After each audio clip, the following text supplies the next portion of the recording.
स्पष्ट है मुख्यमंत्री, वोट इन सबका लेना है और लट भी इनको बाद में सबको मारना है। काम अपने लोग करना है। स्कूल बंद हो रहे हैं, खुल क्या रहा है? धार्मिक दुकानें, उनसे स्कूल कॉलेज छीन लो, उनसे हॉस्पिटल छीन लो, उनको दिए बाती मोमबत्ती पकड़ा दो उनके हाथ में। तो विचार की शक्ति बड़ी शक्ति है, और वो विचार आएगा कहाँ से?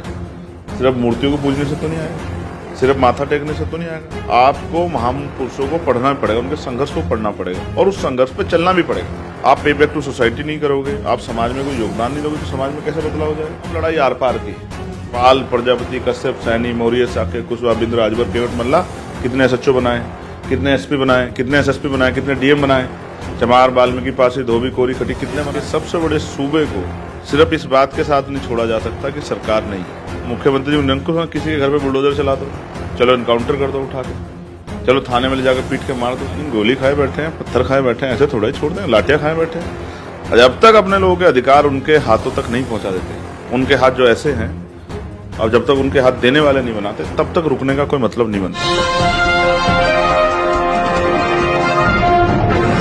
साथियों नमस्कार, मैं हूं नीरज पटेल और आप देख रहे हैं नेशनल जनमत। मेरे साथ आजाद समाज पार्टी के राष्ट्रीय अध्यक्ष और नगीना से सांसद चंद्रशेखर आजाद जी हैं। योगी आदित्यनाथ बयान देते हैं, बटोगे तो कटोगे। चंद्रशेखर आजाद जी कल आप एक कार्यक्रम में शामिल हुए फतेहपुर में। आप कह रहे हैं जाति तोड़ो समाज जोड़ो, सामाजिक न्याय महासम्मेलन, तो वो भी हिंदुत्व को एक करने की बात कर रहे हैं, आप बहुजनों को एक करने की बात कर रहे हैं। क्योंकि उनका जो भी कुछ है वो पॉलिटिकल है, कि वो सत्ता में कैसे बने रहें, उनका जो एजेंडा है बंटवारे का वो कैसे लागू हो, लोगों में भय कैसा पैदा हो। एक आदमी जो पिछले 7 साल से चीफ मिनिस्टर है, आज चीफ मिनिस्टर की कुर्सी पे बैठ के एडमिनिस्ट्रेशन सब उनका अपना है, सारी एजेंसियां उनके पास हैं, सारी फोर्स पुलिस सब उनके पास है, वो भी कहे कि लोगों को डराए, तो ये इससे तो मजाकिया बात नहीं हो सकती। मैं बहुजन भाईचारे को इसलिए एकजुट कर रहा हूँ कि ये जो पुस्तक है जिसको हम भारत का संविधान कहते हैं, इसमें बाबा साहब अम्बेडकर हमारे अधिकार लिखित रूप में सुनिश्चित करके गए, लेकिन वो इम्प्लीमेंट यानी कि हम तक तब तक नहीं पहुंच सकते जब तक राज सत्ता हमारे पास नहीं हो। जब बहुजन समाज एकजुट होगा अपने अधिकारों की लड़ाई के प्रति, तब जाके मुझे लगता है कि ये अधिकार, बुनियादी रूप से जो अधिकार उनको मिलने चाहिए संविधान में जो वर्णित है, वो उनको मिलेंगे। आप महसूस कीजिए, आज भी करोड़ों लोग भूखे पेट सोते हैं, करोड़ों लोग बिना छत के सोते हैं, करोड़ों लोगों को पीने के लिए साफ पानी नहीं मिलता, करोड़ों लोगों के पास पहनने के लिए अच्छे कपड़े नहीं हैं। तो क्या बदला है आज़ादी से अब तक? इसलिए मैं मानता हूं कि अभी तक संविधान पूर्ण रूप से लागू नहीं हुआ। उसको लागू कराने के लिए और उसका फायदा समाज के आखिरी व्यक्ति को मिले, वो आत्मसम्मान का जीवन जी पाए, रोटी कपड़ा मकान, पीने के लिए पानी की परेशानी ना हो, उस पर जुर्म जाति ना हो, उसका मजाक ना बने, उसको सताया ना जाए, इसके लिए आज नहीं तो कल उनको एकजुट होना पड़ेगा। चाहे अब हो जाए, चाहे 20 साल बाद हो जाए। एक तरीका होता है कि आदमी किसी के समझाए से बात समझ के तर्क वितर्क करके बात पर सहमति कर ले। दूसरा, छित पीट के, परेशान होकर, लुट पीट के भी आदमी को एहसास होता है काश मैं पहले इस काम को कर लेता। इसी लखनऊ की धरती पे डॉक्टर बाबा साहब अम्बेडकर ने 1949 में जब एक सम्मेलन हुआ था, उनको बुलाया गया था, और बहुत लंबे समय बाद वो एक सम्मेलन में आए थे, तब उन्होंने दलित पिछड़े वर्ग के लोगों से ये आग्रह किया था, आपके अधिकार की जो लड़ाई वो एक जैसी लड़ाई, तो अपने अधिकारों की रक्षा के लिए, आने वाली पीढ़ियों को सम्मान का जीवन देने के लिए आप मिलकर राजनीति कर सकते हैं। मेरा बस ये प्रयास है कि बहुजन समाज में भाईचारा बन जाए। जिस दिन बहुजन समाज में भाईचारा, क्योंकि पीड़ित तो सब है, लाठी तो सब पे चल रही है, जुल्म तो सब पे हो रहा है। हम फतेहपुर से लौटे हैं, प्रिया मौर्य को न्याय नहीं मिला है, शिवम कोरी के नखून उखाड़ ले गए, और आपको जानकर अचरज होगा कि जो SC/ST एक्ट है उसके अकॉर्डिंग जो है, जो कंपनसेशन मिलता है वो भी नहीं मिला। उसका तरीका ये है कि FIR के बाद मिलता है एक हिस्सा, और फिर चार्जशीट के बाद, चार्जशीट तक दायर होगी है, 1 पैसा उनको नहीं मिला मुकदमा लड़ने के लिए। तो आप समझिए कि इस सरकार में क्या हो रहा है। तो उसके बाद जो है, पत्रकार दिलीप सैनी के परिवार से रात मेरी बात हुई, जिस तरह से उनकी हत्या की गई, और कल मेरी उनसे बात होने के बाद मुझे एहसास हुआ कि हमने क्या कमाया, हमने संघर्ष करके क्या ताकत तैयार की है। जब मैं उस बहन को सुन रहा था, दिलीप सैनी की पत्नी को, तो उसने बार बार कहा कि भैया मैंने आपके बारे में बहुत सुना है, आप जिस लड़ाई को लड़ते हो उसको जो है न्याय दिलाने के लिए पूरा प्रयास करते हो, मैं आपसे आग्रह करती हूँ। तो मुझे एक तरह से तो मेरे लिए भावुक पल था। हम ये सोचते हैं कि भाई पिछड़े वर्ग के लोगों में किस तरह की संवेदनाएं जो हैं, किस तरह की भावनाएं हमारे प्रति है। तो कल उसकी बात सुन के बहन की एक मनोबल मेरा बढ़ा कि मेरी बात जो है, हमारा जो प्रयास है भीम आर्मी आज़ाद समाज पार्टी का बहुजन समाज को एकजुट करने का, उनमें वैचारिक शक्ति पैदा करने का, वो जमीन पे जा रहा है।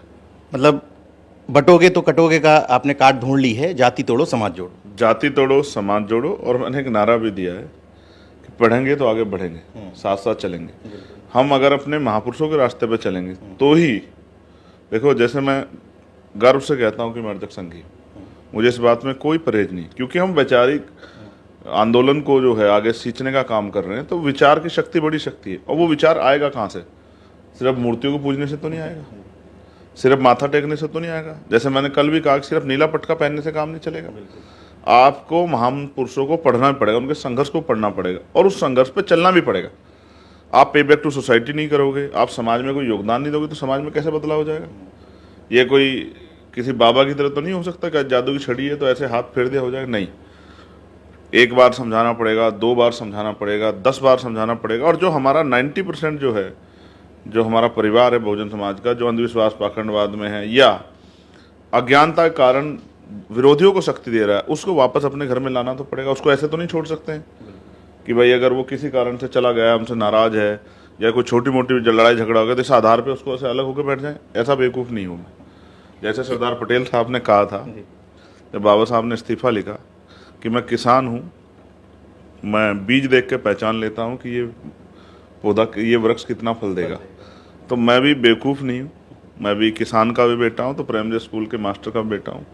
मैं भी ये जानता हूँ कि कौन सा हमारा नेचुरल अलाइंस है, किस अलाइंस के साथ हम लोग आगे बढ़ सकते हैं और किस तरह से हम अपने लोगों के हक अधिकार सुरक्षित रख सकते हैं। आज जो हो रहा है पर्दे के पीछे, आरक्षण भी खत्म हो रहा है, नौकरियां भी खत्म हो रही है, सब निजीकरण हो रहा है, महंगाई आगे बढ़ रही है, बेरोजगारी बहुत बड़े पैमाने बढ़ रही है। जो स्कूल बंद किए जा रहे, 27,000 का ऑर्डर आ गया, 51 पहले बंद हो गए, स्कूल बंद हो रहे हैं। खुल क्या रहा है? धार्मिक दुकानें। तो अभी तो बहुत जमीनें नहीं है लोगों पे, उद्योग नहीं है लोगों पे, कोई इस तरह का जो है कोई सेक्टर नहीं खड़ा हो रहा ग्रामीण क्षेत्रों में कि लोगों को रोजगार मिल जाए। जुल्म जाती हो रही है, हत्याएं हो रही है। मैं मुख्यमंत्री से एक बात में खुश हूं कि वो अपनी बात पे स्पष्ट है, वो वोट किस सबकी लेंगे और काम किन के लिए करेंगे, इसमें कोई दो राय नहीं है। इसका उदाहरण हमने देखा कि अमन सोनकर भी यहीं रहता था और पांडे जी भी यहीं रहते थे। मुझे पांडे जी के परिवार के लिए मेरी संवेदनाएं हैं, उनकी आवाज़ उठाना मेरी दायित्व है संविधान के अकॉर्डिंग। मैंने उनकी आवाज़ भी उठाई, लेकिन उनके परिवार से मिलने का मुख्यमंत्री जी पे समय है, उनकी मदद करने का समय है, लेकिन अमन सोनकर के परिवार का पे ना मिलने का समय, ना उनकी मदद करने का।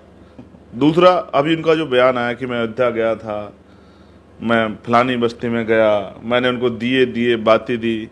उनसे स्कूल कॉलेज छीन लो, उनसे यूनिवर्सिटी छीन लो, उनसे हॉस्पिटल छीन लो, उनको दिए बाती मोमबत्ती पकड़ा दो उनके हाथ में, उनके हाथ में पटाखे पटका दो। उसका रिजल्ट क्या है कि जल के सब खाक, तो कुछ बचे ना। बस उनको ये पकड़ा दो और उनसे जो बाबा साहब अम्बेडकर ने कहा शिक्षित बनो, संगठित रहो, संघर्ष करो का जो मूल मंत्र है, उस वैचारिक शक्ति को छीन लो। उनके बच्चों के आगे बढ़ने की जो रास्ते हैं उसको बंद कर दो। दिया बत्ती धूप बत्ती, हरिजन शब्द इस्तेमाल किया था, हरिजन बस्ती में, तो अभी तो रगड़ दिए पकड़ के। अभी आप समझो ना, संवैधानिक पद पर बैठा आदमी जानबूझ के वो अपमान करते हैं। वो एक तरफ अपनी जो है जाति पे घमंड करते हैं, दूसरी तरफ इन जातियों को जाति के आधार पर जो व्यवस्था चली आ रही है उसमें जो अपमानित शब्द हैं वो कह के वो इनका मजाक उड़ाने काम करते हैं। इसलिए कभी कभी रगड़ना पड़ता है। आपके 2 पत्र बहुत वायरल हुए। पहले SC ST कर्मचारी अधिकारियों को लेकर आपने मुख्य सचिव से पूछा, फिर OBC और मुस्लिम वर्ग और अल्पसंख्यकों को लेकर के पूछा। क्या जानना चाहते हैं? इनका जो जातिवाद है वो एक्सपोज करना चाहते हैं या ये बताना चाहते हैं कि इन्होंने जाति के आधार पर SP DM और SSP सब बना रखे हैं? दोनों ही चीज़ करना चाहता हूँ। पहले अपने लोगों की आंखें खोलना चाहता हूँ कि उनको पता लग जाए कि वो जो इनकी बातों में अक्सर आ जाते हैं कि वो ये वर्ग, ये जो पार्टियाँ उनकी हितैषी है, तो उनको ये पता लग जाए। और सिर्फ मैंने यहाँ नहीं लिखा, मैंने देश भर के जितने स्टेटस सबको मैं पत्र लिख रहा हूँ, सेंटर को भी लिखूंगा, सारे चीफ सेक्रेटरी। अभी सिर्फ 1 पत्र है, 2 पत्र, अभी और पत्र आएंगे। ठेकेदारी में क्या स्थिति है, क्योंकि मैं इसलिए पूछ रहा हूँ, ये अधिकार मुझे संविधान ने दिया है, जिसकी मैं आपसे जिक्र कर रहा था। इसी संविधान ने इन्होंने हमारी हिस्सेदारी सुनिश्चित की है। और अगर वो हिस्सेदारी, वो सरकार जो सबके साथ सबके विकास की बात करती है, जो बटेंगे कटेंगे नारा देती हैं, कट तो हम बहुत लंबे समय से रहे हैं, तब भी आप यहीं थे, तब तो हम बटे भी नहीं थे, तब भी कट रहे थे, तब आपके जो है तमाम तरह का आपका काम करते थे और मांगे भी आपकी दया पे जीते थे, तो भी जुल्म सह रहे थे। तो आज जो है मैंने अपने लोगों की हिस्सेदारी के बारे में पूछा। मैं चाहता था कि इस पे लोगों के मन में ये सवाल पैदा होना चाहिए कि इस वास्तविक स्थिति से जागरूक कराना चाहिए। और मैं देखो टेक्निकल आदमी, वकील भी हूँ, मैं ऐसा भी नहीं चाहता कि सरकार की छवि खराब हो। क्या तो सरकार ने बहुत ज़्यादा लोगों को जिम्मेदारी दे रखी हो, हमें पता ही ना हो तो बता दो, तो अपने आप बता दो भाई। ऐसा हो सके विरोधी उनकी छवि खराब करने का काम हो तो आप अपने आप बता दो कि भाई आपने जो है प्रिंसिपल सेक्रेटरी कितने लगाए हैं। अभी तो यूनिवर्सिटी के कुलपति भी पूछने हैं जो स्टेट की है, फिर सेंटर वाले भी पूछने हैं, अभी तो बहुत कुछ पूछना है। अभी तो ये पूछना है, जैसे पत्र में लिखा कि डीएम कितने लगाए, एडीएम कितने लगाए, एसडीएम कितने लगाए, कानून को कितने, तहसीलदार कितने लगाए, मंडल में कमिश्नर कितने लगाए हैं, एडीजी कितने लगाए हैं, डीजी कितने लगाए हैं। अभी तो बहुत कुछ, अब तो जेलों पे आएगी बात भाई। अब तो हम तो बैठ गए हिसाब करने के लिए भाई, अब छोड़ेंगे थोड़ा ही। अभी तो पूछना है कितने अधीक्षक लगाए जेलों में, कितने जेलर लगाए, कितने डिप्टी जेलर लगाए, अभी तो बहुत कुछ पूछना है। ठीक है, सीआरपीएफ में भी पूछना है, अब तो पूरी सरकार से पूछना है, क्योंकि अब लड़ाई आर पार की है। हम अपने लोगों के अधिकारों की लड़ाई लड़ रहे हैं। अभी तो पूछना है एसएचओ कितने हैं, सीओ कितने हैं, एसपी एसएसपी कितने हैं, अभी तो बहुत कुछ पूछना है और इसका जवाब लेंगे हम लोग। अभी ऐसे छोड़ने वाले नहीं, अभी तो पूछना है। पाल, प्रजापति, कश्यप, सैनी, मौर्य, साकेत, कुशवाहा, बिंद्र, राजभर, केवट, मल्ला कितने एसएचओ बनाए, कितने एसपी बनाए, कितने एसएसपी बनाए, कितने डीएम बनाए, चमार, वाल्मीकि, पासी, धोबी, कोरी, खटी कितने बनाए, अभी जरा पूछना है। कन्नौजा कितने बनाए, अभी तो पूछना है। यादव कितने एसएचओ हैं, मुसलमान कितने एसएचओ हैं, मुसलमान कितने एसपी एसएसपी हैं। अभी तो हक की बात शुरू हुई है।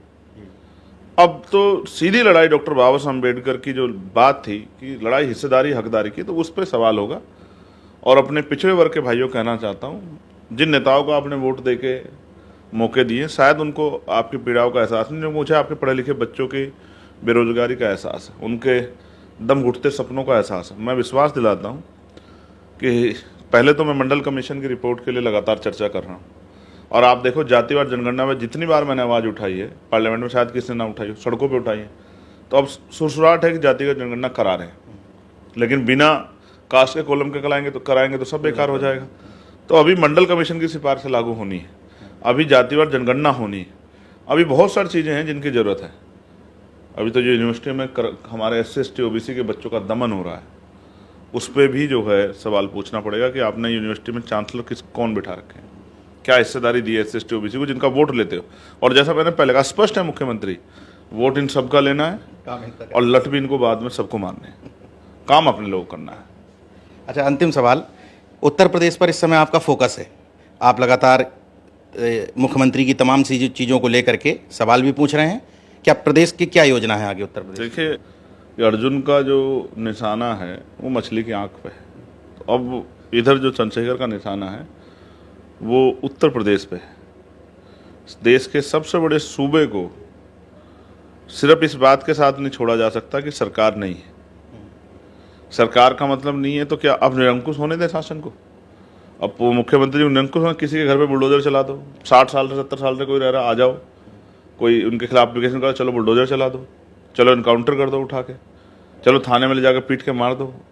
अब सवाल अधिकारों के हैं तो जवाब देना पड़ेगा, और नज़र अभी आज नहीं बताता, आज बता दिया तो बेचैन हो जाएंगे। इसको पर्दे में ही रहने दो आप। प्लानिंग है मतलब पूरी? अरे सब प्लानिंग गोली खाए बैठे हैं, पत्थर खाए बैठे हैं, ऐसे थोड़ा ही छोड़ देंगे, लाठियाँ खाए बैठे हैं। जब तक अपने लोगों के अधिकार उनके हाथों तक नहीं पहुंचा देते, उनके हाथ जो ऐसे हैं, अब जब तक उनके हाथ देने वाले नहीं बनाते तब तक रुकने का कोई मतलब नहीं बनता है। मौत चाहे कल आ जाए। एक अभी अखबार में खबर छपी, आपने भी पढ़ी होगी कि भाई 11 मुकदमे MP MLA कोर्ट में ट्रांसफ़र करते। हमने कहा 11 नहीं, सारे कर दो और कल करा दो सज़ा, क्योंकि कोर्ट आपकी, सब कुछ आपका है। इनसे कोई डरने का मतलब नहीं, अपना काम करना है। जिस संवैधानिक पद पर हैं उसके दायित्व का निर्वहन करना है। रोज़ सवाल होंगे, रोज़ जवाब देना पड़ेगा। नहीं जवाब दोगे तो सड़कों पे आके जवाब मांगे, मीडिया के सामने, प्रेस के सामने बैठ के जवाब मांगे, और तब भी नहीं दोगे तो पार्लियामेंट में सवाल खड़ा करेंगे। और अगर पार्लियामेंट में नहीं देंगे तो फिर जंतर मंतर है दिल्ली में, लखनऊ में बहुत सारी जगह, फिर यहाँ इन सड़कों से जवाब मांगेंगे। लेकिन अब अपने आने वाली पीढ़ियों के लिए और जो मौजूदा नौजवान हैं सभी जाति धर्मों वर्गों के, उनके नौकरी रोजगार के लिए, बैकलॉग भरवाने के लिए, उनके लिए उनकी जो है अच्छे स्कूलिंग के लिए, अच्छे जो है कॉलेज मैनेजमेंट के लिए, अच्छे जो हॉस्पिटल में अच्छी सुविधाएं आए इलाज की, उसके लिए, महिलाओं पे को घर के रोजगार के लिए, आशा, आंगनबाड़ी, भोजन माता, ग्राम सेवक, ग्राम चौकीदार, सबकी वेतन वृद्धि के लिए, और पीआरडी के जवानों के लिए, होमगार्ड के जवानों के लिए, पुलिस के जवानों के लिए, तमाम वर्गों के लिए, कर्मचारियों के लिए, सबकी पुरानी पेंशन की लड़ाई लड़नी है। मैंने इस मामले को लगातार उठाया पुरानी पेंशन के, तो पुरानी पेंशन की लड़ाई लड़नी, और ये लड़ाई तब तक जारी रहेगी जब तक क्या तो हम नहीं हारते या सरकार नहीं हारती। देखना ये सरकार ही हारेगी, उम्मीदें बना, बहुत विश्वास लेके आए हम लोग, उन्होंने वोट भी दिया है, नोट भी दिया। आज अब समय आ गया है कि उनको उनके पैरों पे खड़ा करने में योगदान देना। और जिस दिन आप देखना, एक बात आपसे सार्वजनिक कर रहा हूँ, जब से खिलाफत मूवमेंट का कार्यक्रम हुआ था, मैं उसमें चीफ गेस्ट बना गया था महाराष्ट्र में, उस दिन से मेरे खिलाफ और षड्यंत्र हो रहे हैं, क्योंकि वो एक ऐसा प्लेटफार्म था कि देश भर, दुनिया भर के मुस्लिम समाज पे मैसेज गया। उसमें चीफ गेस्ट बनाने का मतलब ये था कि वो मेरे ऊपर भरोसा करते हैं। उस दिन से एक षड्यंत्र तमाम लगातार चलाया जा रहा है कि भाई चंद्रशेखर को, हाँ वो सब वो उसी का हिस्सा है। मैं वकील हूँ, मैं सब समझता हूँ, और भी बहुत सब चीज़ें हो रही हैं। उनका एक सूत्रीय कार्यक्रम है कि इतनी मजबूती से चंद्रशेखर आवाज़ उठा रहे हैं मुस्लिम समाज की, सिख समाज की, जैन समाज की, क्रिश्चियन समाज की, ये आवाज़ कमज़ोर पड़े और इनमें कोई आपसे विवाद हो जाए। मैं विवाद नहीं करने वाला, मैं तो जिसका हाथ पकड़ता हूँ छोड़ता नहीं, और जब तक जीऊँगा तब तक हर कमज़ोर का हाथ पकड़ के रखूँगा। इस बात का भी आज आपके मंच से, इस प्लेटफॉर्म से वादा करता हूँ। कुल मिलाकर जो पत्र लिखे गए हैं मुख्य सचिव को, मैंने भी बहुत अच्छी तरह से पढ़े हैं। पत्रों ने ऐसा लगता है कि योगी सरकार को फंसा दिया। जवाब देंगे तो फंसेंगे, नहीं देंगे तो आप सदन में आवाज़ उठाएंगे। भाई आप कल कहो ना आंकड़े गलत हैं, आंकड़े आप दे दो, और नहीं देते तो फिर कल वहाँ से पूछेंगे, वो तो देने ही पड़ेंगे। इस पद की अहमियत है तो वो तो देने ही पड़ेंगे। इसलिए कह रहा हूँ कि जल्दी से मेरा पद वद छीन लो। बाकी मरने वाला मैं भी हूँ नहीं, क्योंकि संतों, गुरुओं, महान पुरुषों का और मेरी करोड़ों माओं का, बहनों का, बड़े बुजुर्गों का, भाइयों का प्यारा आशीर्वाद मेरे साथ है। वो तमाम संसद सदस्य या विधानसभा के सदस्य, 5 बार MP, 6 बार MP, 7 बार MP, उनके लिए एक संदेश है कि कितने समय रहूंगा ये तय नहीं है, लेकिन जितने भी समय रहूंगा बहुजन एकता के लिए और इस समाज के मान सम्मान और स्वाभिमान के लिए काम करता रहूंगा। देखते रहिए नेशनल जनमत, जागरूक और सजग बने रहिए। जय विज्ञान, जय संविधान, जय लोकतंत्र। धन्यवाद। धन्यवाद। जय भीम, जय भारत, जय संविधान, जय मंडल, जय जोहार, जय विज्ञान, जय जवान, जय किसान, और आपके सभी दर्शकों के लिए बहुत बहुत मंगल कामनाएं।